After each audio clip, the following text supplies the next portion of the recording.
नमस्कार, आप देख रहे हैं एनबी न्यूज और मैं हूं स्वाति चौरसी। आप सभी का स्वागत है हमारे खास कार्यक्रम स्वर्णिम मध्य प्रदेश छत्तीसगढ़ में। छत्तीसगढ़ के रायपुर में मुख्यमंत्री भूपेश बघेल ने जिला मुख्यालय दुर्ग में अनुसूचित जाति विकास प्राधिकरण के प्रदेश कार्यालय का शुभारंभ किया।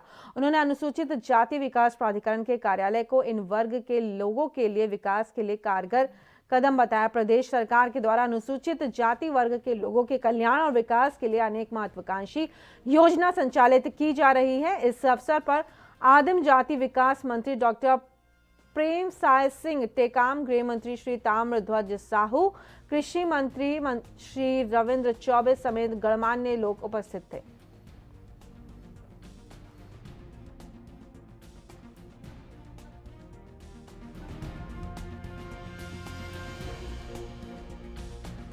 तो आपको बता दें कि छत्तीसगढ़ के रायपुर में मुख्यमंत्री भूपेश बघेल ने जिला मुख्यालय दुर्ग में अनुसूचित जाति विकास प्राधिकरण के प्रदेश कार्यालय का शुभारंभ किया है।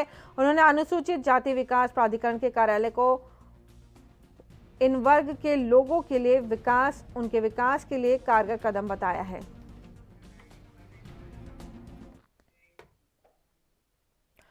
और छत्तीसगढ़ के मुख्यमंत्री भूपेश बघेल ने वरिष्ठ पत्रकार ललित सुरजन के निधन पर गहरा दुख प्रकट किया है। मुख्यमंत्री भूपेश बघेल ने अपने शोक संदेश में कहा है कि ललित सुरजन के निधन की सूचना से स्तब्ध कर दिया गया है।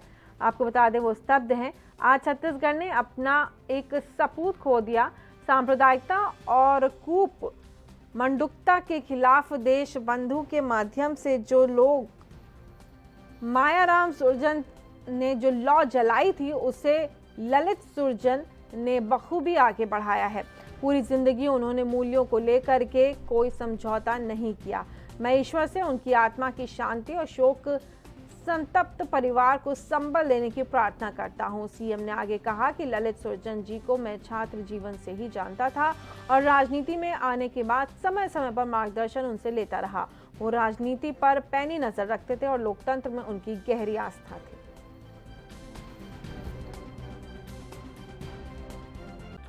ललित सुरजन जी के जाने से छत्तीसगढ़ को एक अपूर्णीय क्षति हुई है और पत्रकारिता के क्षेत्र में जो उन्होंने मूल्य स्थापित किए, जो मायाराम सुरजन जी ने जो परंपरा चलाई थी, उस परंपरा को आगे बढ़ाने का काम ललित सुरजन जी ने किया। और ललित सुरजन जी के सानिध्य में रह के बहुत सारे पत्रकार हैं जो चाहे वो मध्य प्रदेश हो, चाहे छत्तीसगढ़ हो, चाहे दिल्ली हो, अन्य स्थानों पे वो आज पत्रकारिता की पहचान बन चुके हैं।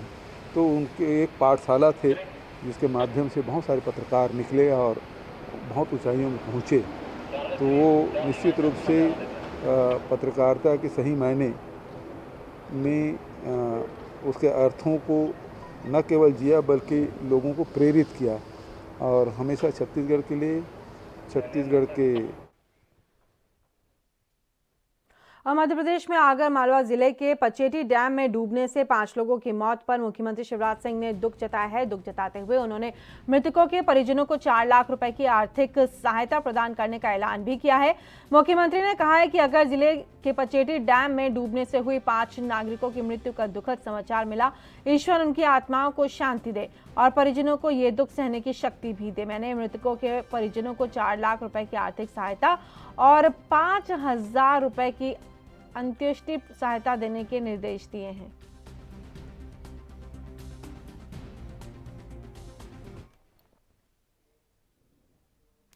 कभी तालाबों की नगरी कहा जाने वाला रायपुर के तालाब अब नदारद होते जा रहे हैं। ये अलग बात है कि उन पर करोड़ों रुपए का खर्च किया जा चुका है। दरअसल छत्तीसगढ़ के नगरीय निकाय प्रशासन मंत्री शिव डहरिया ने रायपुर नगर निगम प्रशासन के कार्यों की सराहना करते हुए कहा है कि लोगों की मूलभूत सुविधा के लिए सरकार दृढ़ संकल्प है। उन्होंने कहा है कि 15 साल तक सिर्फ भ्रष्टाचार का खेल होता रहा। बीजेपी के शासन में जमकर भ्रष्टाचार हुआ। उन्होंने कहा कि सिर्फ एक तालाब के लिए 27 करोड़ रुपए खर्च कर दिए गए, लेकिन तालाब की हालत जस की तस है।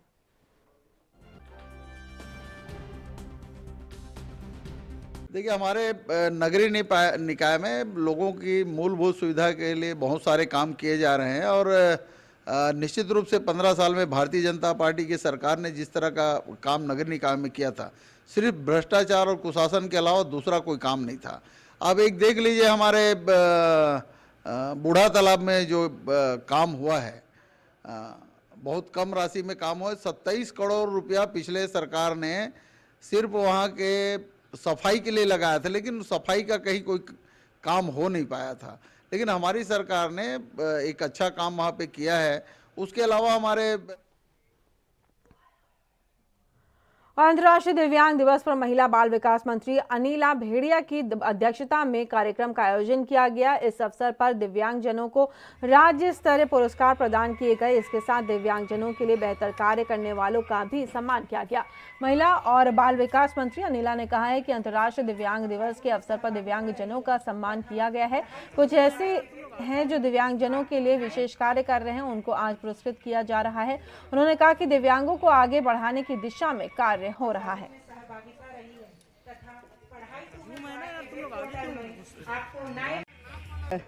दिवस के उपलक्ष्य में हमारे दिव्यांग बच्चे हैं, मंदबुद्धि बच्चे हैं, ऐसे बच्चों के लिए जो विशेष कार्य कर रहे हैं, जिनमें उनकी कई उसमें योग्यता है, तो उनको आज पुरस्कृत भी किया जाएगा। और उनके लिए जो भवन आज यहाँ पे बनाया जा रहा है, उनका लोकार्पण है, जिसमें हमारे आदरणीय मंत्री जी, कृषि मंत्री जी मुख्य अतिथि हैं। और हमारे दिव्यांग बच्चों को आज आपके मार्गदर्शन में उन्हें और आगे बढ़ने की और उनको जो अन्य क्षेत्र में। और यहाँ रुकेंगे एक छोटे से ब्रेक के लिए। आप कहीं मत जाइए, देखते रहिए ANB न्यूज़।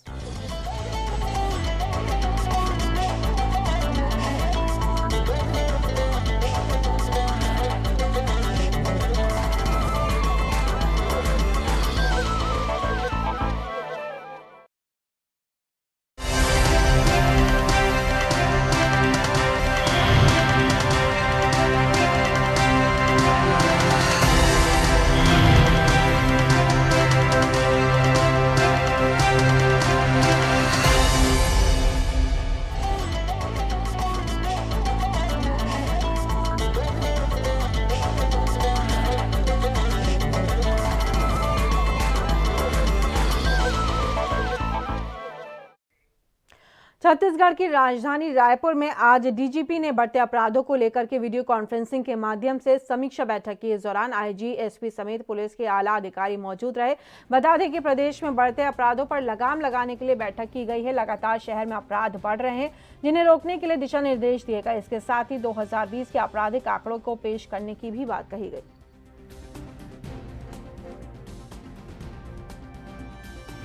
और अपराधों पर नियंत्रण के लिए, और साथ साथ इस साल का अंत हो रहा है तो पेंडिंग अपराधों पर निकाल के लिए, चिटफंड, अवैध शराब, जितने भी मामले हैं उनकी समीक्षा की गई।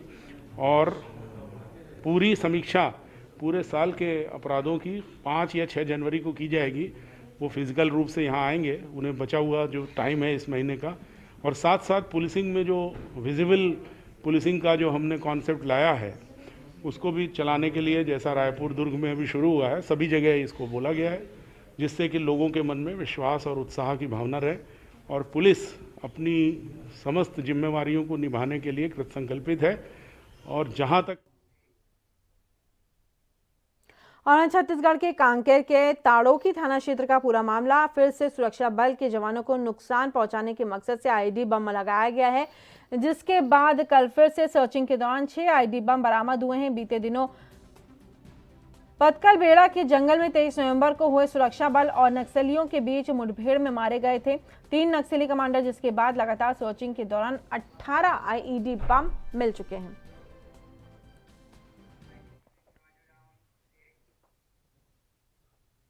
और वहीं छत्तीसगढ़ के राजनांदगांव जिले के डोंगरगढ़ थाना क्षेत्र अंतर्गत पिछले दिनों मानव तस्करी का मामला सामने आया था। इस मामले में पुलिस द्वारा अभी तक 6 लोगों की गिरफ्तारी की जा चुकी है, जिसमें रायपुर निवासी बीजेपी नेत्री गांग पांडे की भी गिरफ्तारी डोंगरगढ़ पुलिस द्वारा पिछले दिनों की गई थी। वहीं यह पूरा मामला राजनीतिक रंग लेते हुए नजर आ रहा है, जहां महिला कांग्रेस के द्वारा इसे लेकर आज शहर के जय स्तंभ चौक पर धरना प्रदर्शन किया गया।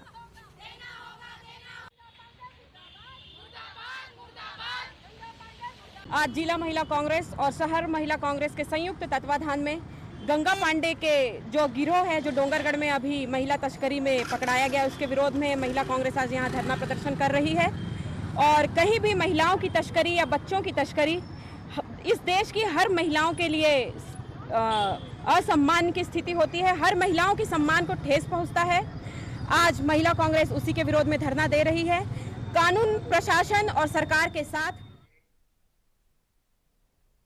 मानव तस्करी मामले में छत्तीसगढ़ के राजनांदगांव जिले के डोंगरगढ़ पुलिस द्वारा लगातार आरोपियों की गिरफ्तारी की जा रही है। इसी क्रम में आज भी पुलिस ने 2 आरोपियों को गिरफ्तार कर लिया है, जिसमें एक महिला भी शामिल है। बता दें कि पीड़ित महिला के बयान के आधार पर पूर्व में आरोपियों की गिरफ्तारी के बाद अब पुलिस द्वारा पीड़िता को बेचने वाले आरोपियों को गिरफ्तार किया गया है। पूरे मामले पर थाना प्रभारी अलेक्जेंडर कीरो का कहना है कि आरोपी महिला रेखा द्वारा पूछताछ में पीड़िता को सुरेश को बेचना कबूल किया है। उस आरोपी महिला ने वहीं गिरफ्तार सुरेश मोराडे द्वारा रेखा का सहयोग करना कबूल कर लिया गया है, जिसके बाद दोनों को पुलिस द्वारा न्यायालय में पेश किया गया है।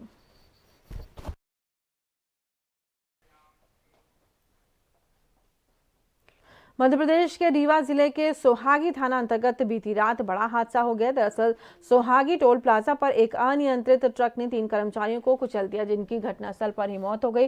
वहीं टोल प्लाजा में कार्य कर रहे 5 अन्य कर्मचारी बुरी तरह से घायल हो गए हैं, जिन्हें उपचार के लिए नजदीकी स्वास्थ्य केंद्र ले जाया गया है, जबकि तीनों शवों का पंचनामा कर पुलिस जांच में जुट गई है। वहीं बताया जा रहा है कि रीवा की ओर से आ रहा ट्रक इतना तेज गति से आ रहा था कि वो कंट्रोल नहीं कर पाया। वहीं टोल प्लाजा की गड़बड़ी भी सामने आई है। कल सुहागी टोल प्लाजा में एक हादसा हुआ है। हादसा किन परिस्थितियों में हुआ है उस संदर्भ में जांच की जा रही है। उस हादसे में 3 लोगों की डेथ हुई है। उन 3 लोगों की डेथ के बाद से उनका पंचनामा वगैरह की कार्रवाई अभी होनी शेष है और शीघ्र कराई जाकर शव परिजनों को सुपुर्द किया जाएगा। ट्रक चालक फरार हो गया था। उसमें और भी कई पहलुओं की जाँच होनी है। उसकी हम जाँच करेंगे कि घटना किस प्रकार हुई, किन परिस्थितियों में। और यहाँ रुकेंगे एक और छोटे से ब्रेक के लिए। ब्रेक के उस पार भी खबरें जारी हैं।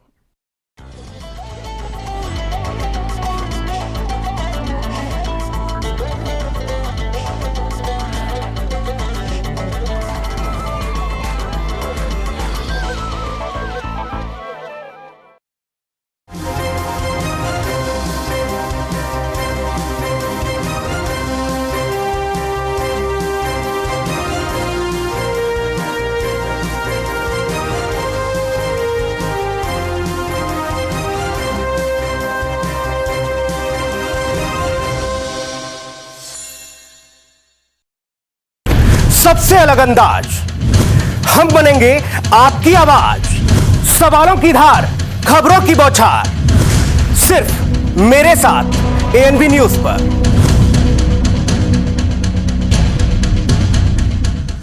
क्या आप दुबले पतले कमजोर हैं? आपकी सेहत नहीं बनती, भूख कम लगती है, वजन नहीं बढ़ता? दरअसल मेन बात खाना पीना खाना नहीं है, मेन बात है खाया पिया लगना। और अगर खाया पिया लगेगा ही नहीं तो सेहत बनेगी कैसे?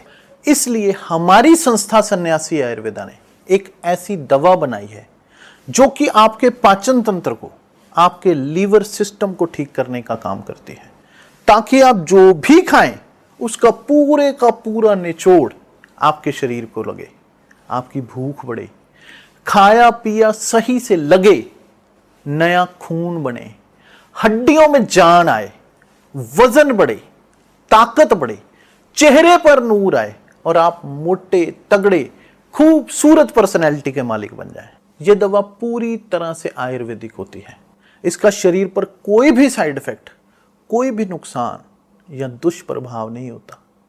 लड़के लड़कियां दोनों इसका इस्तेमाल कर सकते हैं और पहले 15 दिन के अंदर ही आपको इसका असर महसूस हो जाएगा।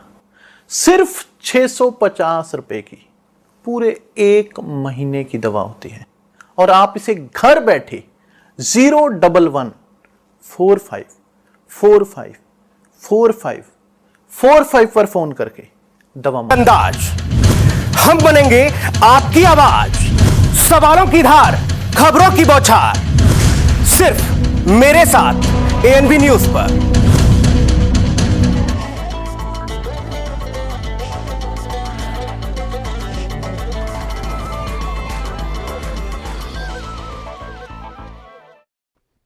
और मध्य प्रदेश के उज्जैन के थाना चिमनगंज क्षेत्र स्थित ढांचा भवन इंडस्ट्रियल एरिया में गजमार्क फर्म पर छापेमारी कर कार्रवाई को अंजाम दिया गया।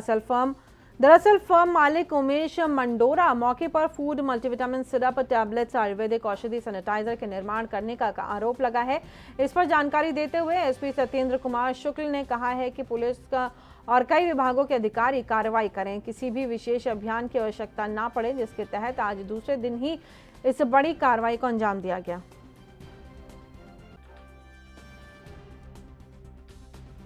देखिए, जो मिलावट खोर और अशुद्ध के विरुद्ध जो अभियान चला है, जो विभिन्न महाविभागों के विरुद्ध अभियान की कार्रवाई चल रही है उज्जैन जिले में, उसमें आज ये गजमार्क निर्माण गजमार्क नामक कंपनी है जो दवाइयों के निर्माण कार्य में संलग्न है, इंडस्ट्रियल एरिया में स्थित है। यहाँ पे आज हम लोगों ने जिसमें food and drug, food adulteration और आयुष विभाग के अधिकारी हैं, उन्होंने सामूहिक जांच की है। जांच के दौरान हमें मिला है कि यहाँ पे ये जो कंपनी के जो मालिक है वो आयुर्वेदिक। छत्तीसगढ़ के कवर्धा जिला में 13 साल की एक बच्ची के अपहरण का मामला सामने आया। अपहरण के ये आरोप ईसाई मिशनरी के लोगों पर लगा है। आपको बता दें कि बच्ची के परिजनों ने पुलिस अधीक्षक को शिकायत सौंपकर बच्ची के साथ अनहोनी की आशंका जताते हुए बच्ची को जल्द वापस लाने की गुहार लगाई है। मामला मोती नाला थाना का है। पीड़ित राम आयाम ने शिकायत में पुलिस को बताया कि 1.5 साल पहले मध्य प्रदेश के बालाघाट की रहने वाली रजवंती नाम की युवती से उसकी मुलाकात हुई थी और रजवंती ने 13 साल की बच्ची को शिक्षा दिलाने के नाम पर कवर्धा के होली क्रॉस स्कूल के प्रबंधन से मिलवाया था, जिसके बाद पिता ने अपनी बेटी के उज्जवल भविष्य के लिए उसे प्रबंधन के सिस्टर और फादर के साथ भेज दिया था। जिसके बाद बच्ची बीच में अपने परिजनों से फोन पर बात कर लेती थी, लेकिन 2 महीने पहले जब बच्ची का आखिरी बार फोन आया तो वो घबराई हुई थी और बच्ची ने अपनी इज्जत और जान पर खतरा होने की बात कही। तो उसके बाद पीड़ित ने पुलिस से अपनी बच्ची को वापस लाने की गुहार लगाई है। फिलहाल पुलिस ने मामला दर्ज करके जांच शुरू कर दी है।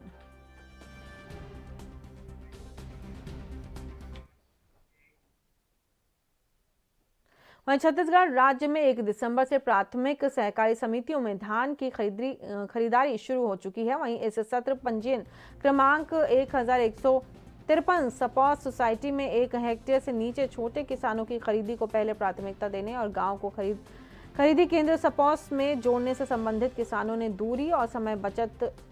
आपको बता दें कि उन्होंने कहा है कि उनका समय बचेगा, जिससे किसान खुश नजर आ रहे हैं और लोगों ने समिति की सराहना भी की है।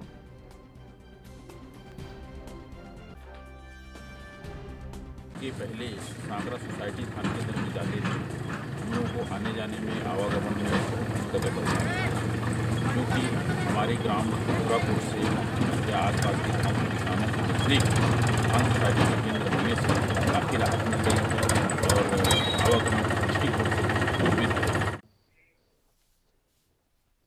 और 1 दिसंबर से धान खरीदी की प्रक्रिया शुरू कर दी गई है, जिसके तहत पूरे प्रदेश समेत छत्तीसगढ़ के मुंगेली में भी धान खरीदी के लिए 66 समितियों के 92 उपार्जन केंद्रों में धान खरीदी का कार्य शुरू हुआ है। लेकिन जिले के अधिकांश धान खरीदी केंद्र ऐसे हैं जहां धान खरीदी के दूसरे ही दिन धान की तौलाई तो दूर टोकन भी नहीं काटा जा रहा है, जिससे किसानों में खासी नाराजगी देखने को मिल रही है। प्रदेश की भूपेश सरकार, जो कि किसान हितैषी सरकार मानी जाती है, उनको इसके ऊपर ध्यान देना चाहिए और संज्ञान लेना चाहिए। मेरे को वेंकटनवा गांव का प्रभारी बनाया गया था और यहाँ संपूर्ण खरीदी का तैयारी कर लिया गया था और 1 तारीख को मेरे द्वारा खरीदी भी किया गया। आज पता चला है मेरा विचारपुर हुआ है, क्योंकि मैं यहाँ समिति प्रबंधक कार्य भी करता हूँ, इसलिए मेरे को विचारपुर में खरीदी करने के लिए मैं असमर्थ हूँ। तो आपके द्वारा क्या अधिकारी द्वारा आपको आदेशित किया गया है लिखित में कि आपको विचारपुर का प्रभारी बनाया गया है? मेरे को वार्ड साहब से पता चला है और मैं भी वार्ड साहब में जानकारी दे दिया हूँ। तो वहाँ किसानों को धान तौलाई नहीं हो रही, फिर इसकी जिम्मेदारी किसकी होगी? अब मैं तो दोनों कार्य नहीं कर सकता, मैं समिति का प्रबंधक भी हूँ, इसलिए मैं तो विचारपुर में समिति के खरीदी का कार्य नहीं कर सकता। अच्छा, वेंकटनवा गाँव में किसको बनाया गया केंद्र प्रभारी? अभी तो छत्तीसगढ़ में पिछले 24 घंटे के दौरान 1648 लोगों में कोरोना वायरस के संक्रमण की पुष्टि हुई है। राज्य में इस वायरस से संक्रमित हुए लोगों की संख्या 2,40,000 से ज्यादा हो गई है। राज्य में बुधवार को 161 लोगों को संक्रमण मुक्त होने के बाद अस्पतालों से छुट्टी दे दी गई है। वहीं 840 लोगों ने घर पर ही, आपको बता दें कि होम क्वारंटीन अपने आप को किया है। राज्य में संक्रमण के कारण 21 मरीजों की मौत हो गई है।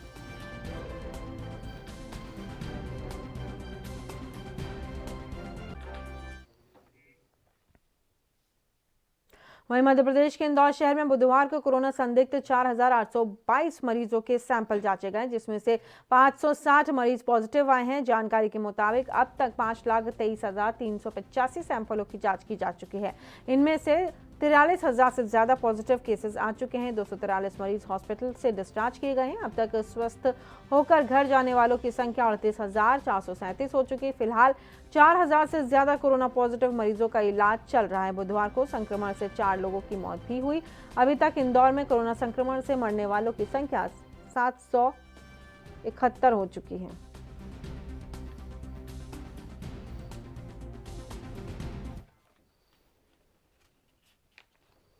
और वहीं छत्तीसगढ़ के मुख्यमंत्री भूपेश बघेल ने गृह मंत्रालय भारत सरकार द्वारा साल 2020 के उत्कृष्ट थाना सम्मान में सूरजपुर जिले के झिलमिली थाने को देश में चौथा स्थान मिलने पर झिलमिली थाने के अधिकारियों, कर्मचारियों सहित पुलिस विभाग को बधाई और शुभकामनाएं दी हैं। मुख्यमंत्री ने कहा है कि छत्तीसगढ़ के सूरजपुर जिले के झिलमिली थाने को उत्कृष्टता के मामले में देश में चौथा स्थान मिलना हम सब के लिए गर्व का विषय है।